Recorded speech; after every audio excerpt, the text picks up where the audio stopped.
Such situation Mohan Reddy గారు మీ దగ్గర ఏమైనా ఇన్ఫర్మేషన్ ఉందా?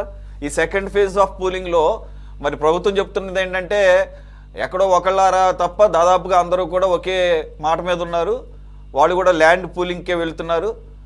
లక్ష్మణ్ గారు అన్నట్టు ల్యాండ్ ఎక్విజిషన్ లేదంటే కనుక భూసేకరణ పరంగా అయితే కనుక సారు మార్కెట్ రేట్ అంటున్నారు. కానీ నాకు తెలిసినంత వరకు గవర్నమెంట్ రేట్కి 3 times ఇవ్వాలి. 3 times ఇవ్వాలనేది భూసేకరణ యొక్క 2013 చట్టం చెప్తోంది. మరి రైతులు ఇవన్నీ ఆలోచించుకునే వాళ్ళంతా కూడా సుముఖంగా ఉన్నారంటున్నారు. మీకేమైనా ఇన్ఫర్మేషన్ ఉందా? ఎనీ కన్సర్న్స్ అక్కడ ఉన్న రైతులతో సంబంధించి? సురేష్ గారు, నేను ఏదో రాజకీయంగా వేదికల మీద కూర్చొని మాట్లాడాలనే ఉద్దేశంతో నేను మాట్లాడలేదు. కానీ ఫస్ట్ ఇచ్చిన రైతులకు ఇంతవరకు వాళ్ళు ప్లాట్ చూపిలేదు సరిగ్గా. వాళ్ళకి ఏదో పేపర్లు ఇచ్చినారు తప్ప డెవలప్మెంట్ చేసి 2014 నుండి 24 అయితే 27 వచ్చింది. ఈ రోజుకి పూర్తి చేయలే. రేపు మళ్ళీ వాళ్ళకి 50,000 ఎకరాలు తీసుకొచ్చి ఎప్పుడు ప్లాట్లు ఇస్తారు, ఎప్పుడు చేస్తారు? వాళ్ళకి ఎవరికి ఇష్టం లేదు. బలవంతం చేసి వాళ్ళని లాగేసి ఆ భూముల్లో నీళ్లు పెట్టి గుంతలు కొట్టి అధికారులు పంపించి పోలీసులు పంపించి ఒత్తిడి చేసి చేస్తున్నారు. అక్కడ ఎవరు ఒప్పుకోవడం లేదు. ఖచ్చితంగా ఆ భూసేకరణకు ఎవరు ఇష్టపడరు. ఇలా ఒకవేళ ఒత్తిడి చేసి సేకరించినా కూడా జగన్మోహన్ రెడ్డి గారు ముఖ్యమంత్రి అయిన తర్వాత మళ్ళీ వెళ్ళొచ్చి అడుగుతాను మొత్తం వెనక్కి పంపించాం. రైట్, ఓకే, ఒక్క నిమిషం క్లారిటీ ఇవ్వండి. అక్కడ ఎలాగో లోకల్గా ఉన్నారు కాబట్టి శిరీష్ గారు. బలవంతంగా ఎక్కడా కూడా భూసేకరణ చేయలేదండి. వాళ్ళకి 2014-15 నుండి ఇప్పటి వరకు టైం ఇచ్చారు. కోర్టు అవార్డు పాస్ చేసిన తర్వాత మాత్రమే అక్కడికి అధికారులు వెళ్ళారండి భూసేకరణకి. అది మీరు ఫస్ట్ తెలుసుకోండి. రెండోది, మాట్లాడితే వాళ్ళకి ఫ్లాట్ ఇవ్వలేదు అంటే గతంలో 2014 నుండి 19 వరకు చంద్రబాబు నాయుడు గారు ఉన్న టైంలో ఓన్లీ 18 నెలల కాలం మాత్రమే ఆయన చేతులు నిర్మాణాలు కన్స్ట్రక్ట్ చేయడానికి ఉన్నది.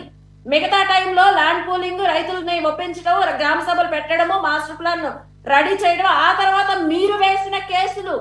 మీరు కోర్టులలో వేసిన కేసులు అవన్నీ క్లియర్ చేసుకున్నాకే నిర్మాణాలు మొదలు పెడితే 18 నెలల కాలం. దానిలో అంతకు మించి 18 నెలల కాలంలో ఎంత పని చేయాలో అంతకు మించే అప్పుడు నిర్మాణాలు చేశారు. అప్పటి నుండి ఆ నిర్మాణాలు శిరీష్ గారు జనరలైజర్ గా మాట్లాడొద్దు.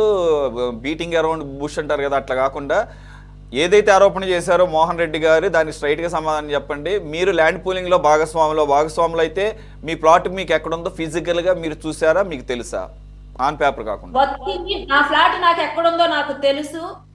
నా ఫ్లాట్ నాకు ఇవ్వడం కూడా జరిగింది. ఆయన మోహన్ రెడ్డి గారు వస్తే తీసుకెళ్లి నేను చూపించడానికి నేను సిద్ధం. రైట్, ఓకే,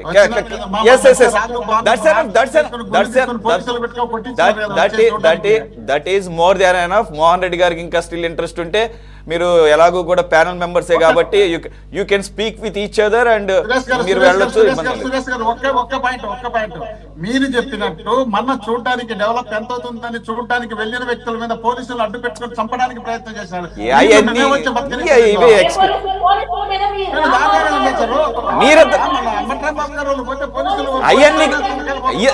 ఇదే అంటున్నాను. ఇవే వేగ్ ఎలిగేషన్స్ వద్దు. ఇక్కడ ఎవరో గుంపులు వినండి సార్, వినండి. ఇక్కడ మీరేమన్నా కాదు, ఇక్కడ మీరేమన్నా గుంపు తీసుకెళ్తారా? సురేష్ గారు ఏమన్నా గుంపు తీసుకెళ్తారా? ఆగండి సార్, ఒక్క నిమిషం ఆగండి. మీరు అడగండి. ఆవిడ ఒక్క ప్లాట్నే చూపించమంటున్నాం అంతే. మీకు ఒక ఎగ్జాంపుల్ గా చూపిస్తానంటున్నారు. అదేదైనా ఇంట్రెస్ట్ ఉంటే ఓకే అనండి అంతే. దీంట్లో వస్తాం ఖచ్చితంగా వస్తాను. ఖచ్చితంగా మీరు ఇంకా మరొక పార్టిసిపెంట్ ఉన్నారు కాబట్టి అమరావతి రైతుగా ఆవిడ కూడా ఇచ్చి ఉన్నారు కాబట్టి వరలక్ష్మి గారు ఒక ఎలిమిని కూడా తీసుకుందాం. అయితే వరలక్ష్మి గారు మీ ప్లాట్ మీకు ఎక్కడుందో తెలుసమ్మా, చూసుకున్నారా? బాబు గారు 19లోనే మా అందరికి మ్యాప్లు ఇచ్చేసారండి. ముందు మ్యాప్లు ఇచ్చి మీ ప్లాట్లు అయ్యి అంటే రాళ్లే పాతలేదు కానీ మా మ్యాప్లు మేయండి. మోహన్ రెడ్డి గారు ఇది నిజం. మేము ఇంకా అమ్ముకున్నాం కూడా, మేము ప్లాట్ అమ్ముకున్నాం కూడా అండి. మేము మధ్యలో జగన్ గారు ఉన్నప్పుడే అమ్ముకున్నాము మా ప్లాట్. చంద్రబాబు గారు ఇచ్చేసారు. ఆయన దిగిపోయిన తర్వాత జగన్మోహన్ రెడ్డి గారి ప్రభుత్వంలోనే ఒక్క నిమిషం. మోహన్ రెడ్డి గారి ఆలోచన ప్రకారంగా లేకపోతే ఆయన ఉవాచ ఏంటంటే వరలక్ష్మి గారు కూడా టీడీపీకి అనుకూలురు అని చెప్పేసి ఆవిడ సొంతంగా ఉన్న పొలాలు కనపడకపోయినా త్యాగం చేశారు అనుకుందాం. ఆవిడ దగ్గర కొనుక్కునే వాళ్ళు ఎవరు కూడా ల్యాండ్ ఎక్కడ ఉందో తెలుసుకోకుండా ఎవరు కొనరు. మరి మోహన్ రెడ్డి గారు లాగా ఏమన్నా పెద్ద మనస్కులు ఎవరైనా ఉంటే కొంటారేమో తప్ప అదే కదా మనకు కావాల్సింది. కొన్న వాళ్ళు ఎవరో చెప్పమనండి, ఎందుకు కొన్నారో చెప్పమనండి. అక్కడ అరే ఆవిడ ఇది కరెక్ట్ కాదు. కొంత మనం వాళ్ళు మాట్లాడేదానికి గౌరవం ఇవ్వాలా? నేను అవమానపడతాను తప్పు మాట్లాడారు కదా. శిరీష గారి లాగా జగన్మోహన్ రెడ్డి ఏకవచనంగా శిరీష గారి లాగా మాట్లాడలేదు సార్. ఏకవచనంలో కావాలని వాళ్ళని ఏదో అవమానపరిచినట్టుగా తీసుకోవాల్సిన అవసరం లేదు. అది వాడుక భాష ఉంటుంది. ఆ మాత్రం తెలుసులేండి సార్, ఆ మాత్రం తెలుసు. వాడుక భాష ఏంటనేది తెలుసు. కానీ ఒక్క నిమిషం ఆగండి, మీరు అందుకే టాపిక్ డైవర్ట్ చేయదు. ఒక్క నిమిషం ఆగండి. ఏమండి భూములు ఇచ్చాం కనుక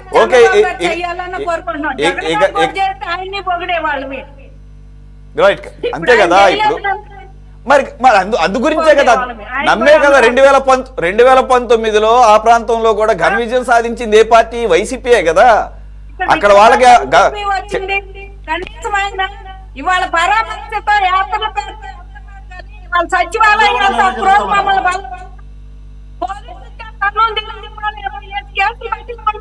బలకరించాడా? ఇవాళ పోతున్నాడు అయిపోతే మాకు గుర్తొస్తుంది. మేము రోడ్డు మీద పడి ఉంటే మమ్మల్ని బలకరించండి, భూములు ఇచ్చాం. మేము ప్రభుత్వాన్ని అసలు ఫస్ట్ అసలు మాట్లాడినాక మీరు అడగండి, ప్రతి ప్రశ్నకి ఆన్సర్ చేస్తారు వరలక్ష్మి గారు. సరే, ఇప్పుడు సెటైరికల్ గా మాట్లాడుతున్నారు కాబట్టి మోహన్ రెడ్డి గారు నాకేం ఇబ్బంది. ఒక్క విషయం నాకు క్లారిటీ. ఒక్క నిమిషం ఆగండి, ఒక్క నిమిషం. శిరీష గారు, వరలక్ష్మి గారు, మీరు అక్కడ లోకల్గా ఉన్నప్పుడు, జగన్మోహన్ రెడ్డి గారు ముఖ్యమంత్రిగా ఉన్నప్పుడు అసెంబ్లీకి కానీ ఆయన సెక్రటేరియట్కి వెళ్ళలేదు, ఆయన ఇంటి పక్కనే పెట్టుకున్నారు కాబట్టి ఐ మీన్ క్యాంప్ ఆఫీస్ అని చెప్పేసి అసెంబ్లీ అటెండ్ అవడానికి వెళ్ళేటప్పుడు సీడ్ యాక్సెస్ రోడ్ సెక్రటరీకి వెళ్ళలేదు. చూసినారా? నేను పక్కన. ఎట్లా సార్ మీరు అట్లా మాట్లాడితే? మేబీ అదే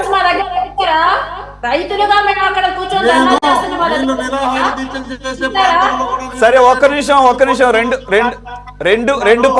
రెండు పక్క పక్కనే ఉన్నాయి కాబట్టి అసెంబ్లీకి కానీ సెక్రటేరియట్కి కానీ 1-2 సందర్భాలు వెళ్ళారంట. సరే, వెళ్ళేటప్పుడు ఆయన ఒక్క నిమిషం నాకున్న నాలెడ్జ్ ప్రకారంగా సీడ్ యాక్సెస్ రోడ్డు మీదుగా వెళ్లాల్సిందే కదమ్మా. సీడ్ యాక్సెస్ రోడ్డు మీదుగా వెళ్ళినప్పుడు నేను చూడలేదు అక్కడ లోకల్ గా, మీరు వాస్తవ్యులుగా వెళ్ళినప్పుడు ఓపెన్ గా వెళ్లేవాళ్ళ, లేకపోతే అక్కడ కూడా ఏమన్నా అటు ఇటు గ్రీన్ గా ఏమైనా పరదాలు కట్టేవాళ్ళ?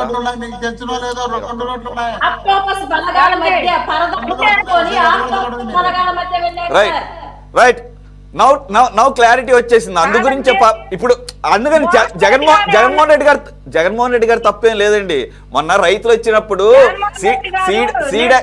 సీడ్ యాక్సెస్ రోడ్ అంటే ఏది, విశాలంగా ఉంటది అని అడగటంలో ఇప్పుడు నాకు తప్పు లేదు అనిపిస్తుంది. ఎందుకంటే పరదాలు కట్టేసి ఆయన పూర్తి స్థాయిలో రోడ్డు కనపడకుండా బ్లాక్ చేశారనమాట.